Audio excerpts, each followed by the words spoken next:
Hi everyone, আসসালামু আলাইকুম। SB কিচেনে সবাইকে স্বাগত। আজকে আমি খুবই মজাদার একটা ফিশ ফ্রাই রেসিপি নিয়ে হাজির হলাম। ভাজাটা কিন্তু খুবই সহজ, খেতেও কিন্তু অসম্ভব মজার।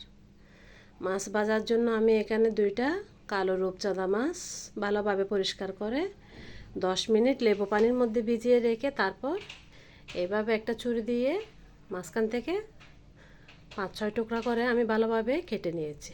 আমি ম্যারিনেশন যখন করব তখন মশলাগুলো যেন একটু মাছের ভিতর ভালোভাবে ঢুকে সেই জন্য। এবার আমি একটা বাটিতে 1 চা চামচ দিয়ে দিলাম লবণ, 1/2 চা চামচ হলুদের গুঁড়া, আর দিয়ে দিচ্ছি 1.5 চা চামচ মরিচের গুঁড়া।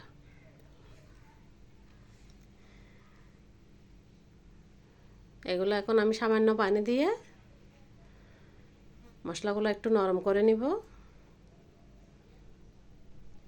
আমি বেশি পাতলা করব না, এই টাইপের একটা মশলা তৈরি করে নিব, একটু ঘন টাইপের।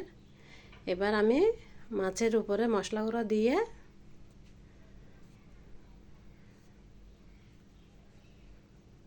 ভালোভাবে হাত দিয়ে মশলাগুলো ভালোভাবে মাছের সাথে মেখে নেব। মাখানোটা কিন্তু ভালোভাবে করতে হবে, মশলাগুলো যেন মাছের ভিতরে ভালোভাবে ঢুকে। আমি যেগুলো কাটা অংশ রেখেছিলাম ওইখানে ভিতরে কিন্তু ভালোভাবে হাত দিয়ে ঢুকিয়ে দিচ্ছি আমি মশলাগুলো।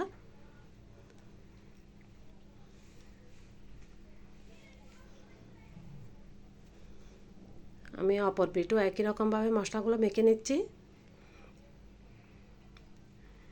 এভাবে কাটা অংশের ভিতরে ভালোভাবে মশলাগুলো আঙ্গুল দিয়ে একটু চেপে চেপে ঢুকিয়ে দিবেন। ভাজার পরে কিন্তু খেতে খুবই মজা লাগবে, ভিতরে কিন্তু মশলা মশলা ভাব থাকবে। একটু সময় নিয়ে মাখাবেন মাছগুলো ভালোভাবে।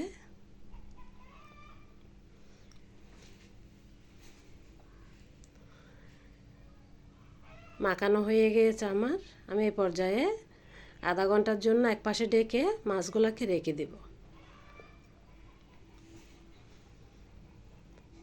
আধা ঘন্টা পরে আমি চুলায় একটা প্যান বসিয়ে পরিমাণ মতো তেল গরম করতে দিয়েছি।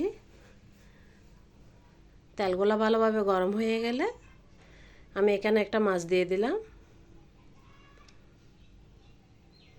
মাছটা যেন ভাজা হয় ভালো করে। আমি চারপাশ দিয়ে একটা চামচ দিয়ে তেল মাছের উপর উঠিয়ে দিচ্ছি। আমার মাছটা কিন্তু এক পাশে ভাজা হয়ে গেছে, এখন আমি এটা উল্টিয়ে দিলাম একটা চামচ নিয়ে।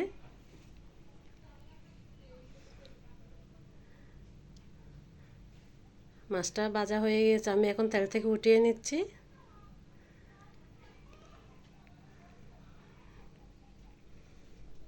এবার আমি একই তেলের মধ্যে আর একটা যেটা ছিল মাছ ওইটাও একইভাবে ভেজে নেব।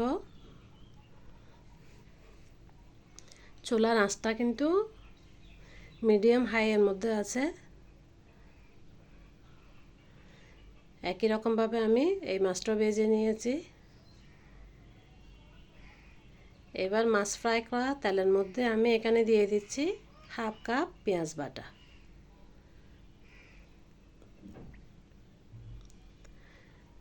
পেঁয়াজ বাটাগুলো আমি একটু নেড়ে নিয়েছি। এবার দিয়ে দিচ্ছি সাথে 1 চা চামচ রসুন বাটা।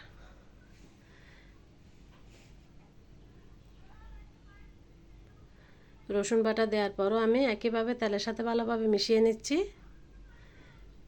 তারপরে দিয়ে দিচ্ছি 1/2 চা চামচ লবণ, আর দিয়ে দিচ্ছি 1 টেবিল চামচ মরিচের গুঁড়া। মরিচের গুঁড়া দেওয়ার পরও আমি আবার আরেকটু ভালোভাবে মিশিয়ে নিচ্ছি। হালকা একটু কষানো হয়ে গেলে এই পর্যায়ে আমি দিয়ে দিচ্ছি 1 টেবিল চামচ চিলি সস, আর দিয়ে দিচ্ছি 1 টেবিল চামচ সয়া সস, আর সাথে দিব 1.5 টেবিল চামচ টমেটো সস।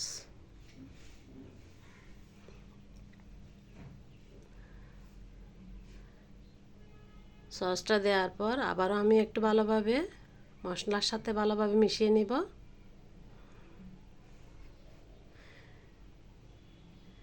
মিশানো হয়ে গেছে। এ পর্যায়ে আমি দিয়ে দিচ্ছি এখানে 4 টেবিল চামচ টক দই।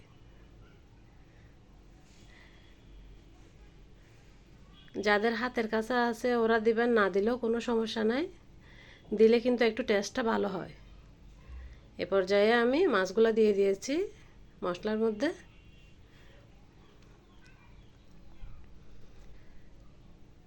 আমি একটা চামচ দিয়ে নিচ থেকে মশলা মাছের গায়ে একটু একটু করে লাগিয়ে দিচ্ছি, ভিতরেও যেন ভালোভাবে ঢুকে।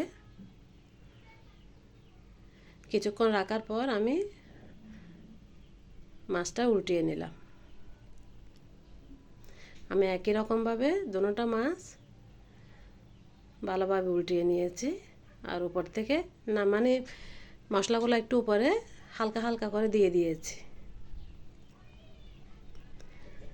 নিচ থেকে মশলাগুলো একটু ভালোভাবে মাছের ভিতর ঢুকিয়ে দিচ্ছি।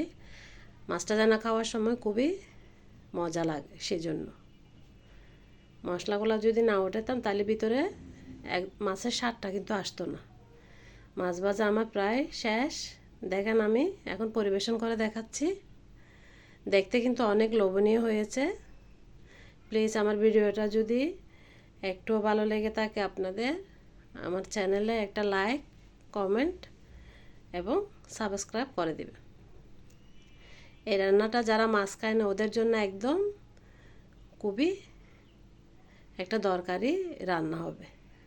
দেখেন আমি একটু করে কেটে দেখিয়েছি আপনাদেরকে, ভিতরে কীরকম একদম সফট, উপরে কিন্তু একটু ক্রিস্পি। কালারটাও কিন্তু অনেক সুন্দর হয়েছে। ধন্যবাদ সবাইকে। আসসালামু আলাইকুম।